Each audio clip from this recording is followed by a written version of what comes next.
सत साहिब बंदी छोड़ सतगुरु रामपाल जी महाराज की जय हो। बंदी छोड़ पूर्ण परमात्मा सतगुरु कबीर भगवान की जय हो। सत साहिब। ज्ञान अमृत एवं षड्यंत्र का 20 पुस्तक नामक ज्ञान अमृत एवं षड्यंत्र का 20 पुस्तक बिहार के शशि भूषण दास सीनियर हाई कोर्ट के वकील शशि भूषण दास जी ने लिखी है। इस पुस्तक में आरएसएस समिति मैनेजमेंट के संविधान में ध्यान देने योग्य विशेष बातें। पाठ नंबर 5 राष्ट्रीय समाज सेवा समिति की नियमावली में वर्णित धाराएं इस वर्तमान किताब में उसके संविधान का पारा नंबर 11 को ध्यान से पढ़ें और समझें और अपने मस्तिष्क को क्लियर करें ये राष्ट्रीय समाज सेवा समिति अर्थात मैनेजमेंट आरएसएस रामपाल जी महाराज को अपना मार्गदर्शक कितना मानते हैं, उनका कितना आदर करते हैं, उनका कितना सम्मान करते हैं और कितना अधीनता स्वीकार करते हैं। अपने नियमावली में स्पष्ट वर्णन करते हैं कि राष्ट्रीय समाज सेवा समिति अर्थात मैनेजमेंट अपने किसी प्रकार के कार्य को करने के लिए संत रामपाल जी महाराज के दिशा निर्देश नहीं लेगी, अपने स्तर पर हर कार्य करेगी। संत रामपाल जी महाराज को केवल सदग्रंथों का अध्ययन करने, प्रवचन व सत्संग करने तथा आने वाले लोगों को नाम दीक्षा देने तक का ही कार्य रहेगा। अब जरा सोचो, राष्ट्रीय समाज सेवा समिति अर्थात मैनेजमेंट के पदाधिकारियों ने संत रामपाल जी महाराज के कार्य करने के दायरों को भी अपने स्तर पर सीमित कर दिया।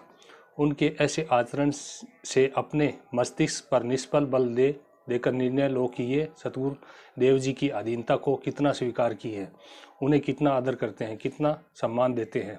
अब आप भक्तगण के बीच में यह कह कर आदेश व निर्देश अपना सुनाते हैं कि आप भक्तों के लिए गुरुजी का आदेश आया है, वे आदेश आया है, ये करो, वे करो, ऐसा करो, वैसा करो, ये नहीं करोगे तो वो नहीं करोगे, ज्योति पाठ का पैसा जमा करो, दान दो, नगद नहीं है तो अनाज भी दो, ये आश्रम के लिए ज़मीन खरीदने तो वहाँ का आश्रम के लिए ज़मीन खरीदने हेतु गुरुजी का आदेश निर्देश आया है।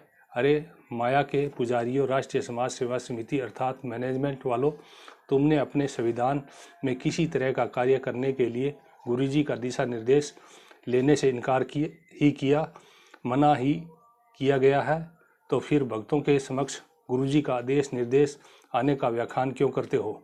क्यों अपने नहीं कहते कि ये आदेश व निर्देश राष्ट्रीय समाज सेवा समिति अर्थात मैनेजमेंट की अपनी है? इस कार्य के लिए गुरुजी से दिशा निर्देश लेने का कोई कार्य आवश्यक ही नहीं है, क्योंकि खुद ही गुरुजी का अधिकार एवं समिति वालों ने सीमित कर रखा है केवल सत्संग सुनाने तक। प्रश्न पूछने योग्य बातें।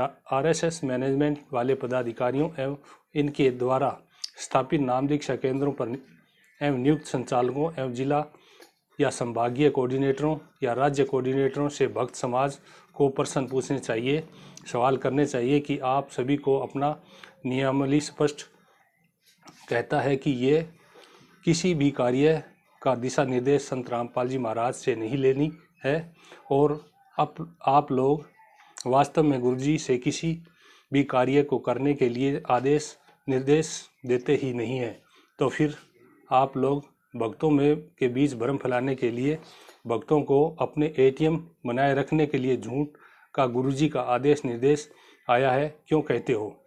कोई भक्तगण उपयुक्त प्रश्न को पूछकर देखे, मैनेजमेंट की तरफ से जवाब आएगा कि आपका नाम खंड हो गया है, ज्योति या पाठ की राशि का व्यवस्था करो, बेचारे दुधारू काऊ कितना दूध पिलाएं।